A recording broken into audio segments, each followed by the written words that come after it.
दिनै जोंनि 10 नं देबरगाव बिटिसि एसटि कन्स्टिट्युएन्सिनि आन्दोआव थानाय 13टा बिसिडिसिनि मासिगिरिफोरखौ जों सायख'नानै बिथांमोननो एपइन्टमेन्ट लेटारखौ जोङो दिनै होनो हाबाय।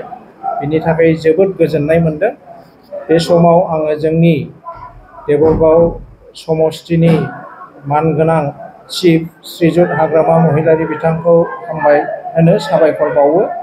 बिथाङा गोबां खस्थ' खालामनायनि गेजेरजों बिथांनि कन्स्टिट्युएन्सिनि आन्दोआव थानाय 13टा समस्तिनि बिसिडिसि चेयारमेनफोरजों लोगोसे TCLCCनि चेयारमेनखौबो सायख'नानै फाइनाल खालामनानै जोंनो होनायनि थाखाय आङो बिथांनिसिम खर' गंग्लायै साबायखर बावनायखौ जासिहरो। जोंनि 13टा बिसिडिसिनि मुंफ्रा जाबाय देबरगाव बिसिडिसि, बेयाव सुकुर सिं बसुमतारी फाख्रिगुरिनिफ्राय जोङो चेयारमेनखौ मोननो हादों। बेनिफ्राय जोंनि कालुगाव सबायझार बिसिडिसिनिफ्राय चम्पाबती नार्जारी, बिथांजोआ हल्थुगावनि। बेनिफ्राय तिनिआलि सारिआलि बिसिडिसिनि थाखाय जोङो सजिब बसुमतारी, बिथांखौ चेयारमेन हिसाबै मोननो हादों, लावरिपारा गामिनि।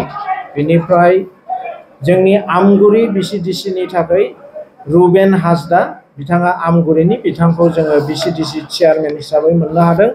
बेनिफ्राय हल्थुगाव बिसिडिसिनि थाखाय आगोमा नार्जारी, बिथाङा दबिन जरानि, बिथांखौ जोङो चेयारमेन हिसाबै मोननो हाबाय।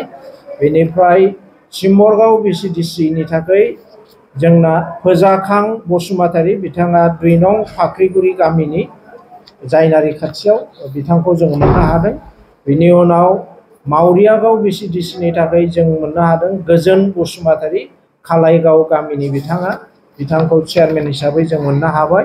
बिसमुरि बिसिडिसिनि थाखाय जोंनिनो आगुनि बा दानि सोलिबाय थानाय बिसमुरि प्राइमारिनि आफादगिरि बिरसिं बसुमतारीखौ जोङो चेयारमेन हिसाबै मोननो हादों। बेनिफ्राय जोंनि इस्ट मालिगाव बिसिडिसिनिफ्राय जोङो हायना बाला ब्रह्म, महनपुर गामिनि, बिथांखौ मासिगिरि हिसाबै बिसिडिसिनि मासिगिरि हिसाबै जों मोननो हादों। बासबारि बद्रानपुर बिसिडिसिनि थाखाय जोङो रुपनाथ ब्रह्म, वेस्ट बद्रानपुर गामिनि, बिथांखौ मासिगिरि हिसाबै बिसिडिसिनि मोननो हाबाय। उल्टापानि बिसिडिसिनि थाखाय जोङो गपाल चन्द्र लहार, बिथांखौ चेयारमेन हिसाबै मोननो हाबाय, बिथाङा लाबायनपुर गामिनि उल्टापानि। बेनिफ्राय महेन्द्रपुर सरलपारा प्राइमारि बा बिसिडिसिनि थाखाय जोङो सुर्य बाहादुर सेत्री, सरलपारानि, बिथांखौ चेयारमेन हिसाबै मोननो हादों। बिनि उनाव कालुगाव सबायझार बिसिडिसिनि थाखाय जोंनिनो BPF राजनैतिक हान्जानि अर्गानाइजिं सेक्रेटारि बिथांजोआ चम्पाबती नार्जारी, हल्थुगावनि, बिथांखौ जोङो चेयारमेन हिसाबै मोननो हादों। बिनिफ्राय 10 नं देबरगाव बिटिसि कन्स्टिट्युएन्सिनि TCLCCनि थाखाय जोङो मासिगिरि हिसाबै, चेयारमेन हिसाबै केनेडी महिलारि, बिथांखौ जों मोननो हाबाय। जोङो बिथांमोन गासैखौबो TCLCCनि मासिगिरि आरो सोद्रोमाफोर आरो बिसिडिसिनि मासिगिरिफोर आरो सोद्रोमाफोर, बिथांमोन बयनोबो जोङो कंग्रेचुलेसन होयो, गाहाम अनसायनाय होयो।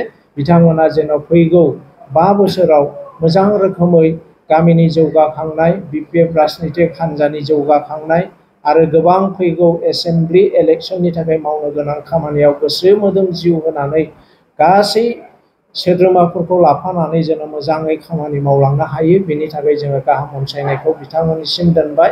आरो बेजों लोगोसेनो आङो बेखौबो बुंनो लुबैयो, फैगौ एसेमब्लि इलेक्सनाव जुदि रिजाल्टफ्रा बबेबा बिसिडिसिनि आन्दोआव जुदि बोरैबाफोर जायोब्ला जोङो बिसिडिसि मासिगिरिफोरखौबो सोलाय सोल' खालामनायनि बेब'स्थाखौबो जोङो खालामनो थाखाय थिग खालामनानै दोनखादों। आङो नोंथांमोनखौ बे समाव बयनोबो गोजोननाय जासिनानै आंनि बुंनायखौ एसेयावनो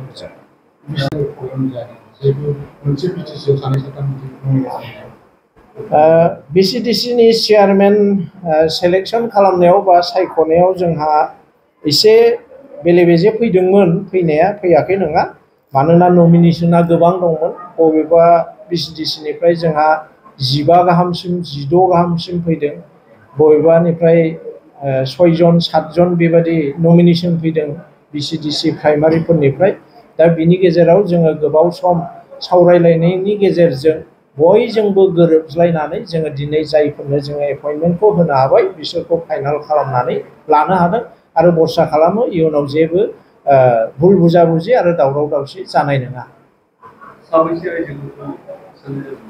ओरैनो जोंनि बिटिसिनि माबा बादिबा मा होननानै पलिसि बादिब्ला 50-50 होननानै बुंदोंमोन नाथाय जोंनि 10 नम्बर देबरगाव समस्तिनि आन्दोआव जोङो बेबादिखौ खालामजोबनो हायाखिसै। दा 13टा बिसिडिसिनि गेजेराव जोङो 2ल' आइजो बिसिडिसि मासिगिरिफोरखौ मोननो हाबाय।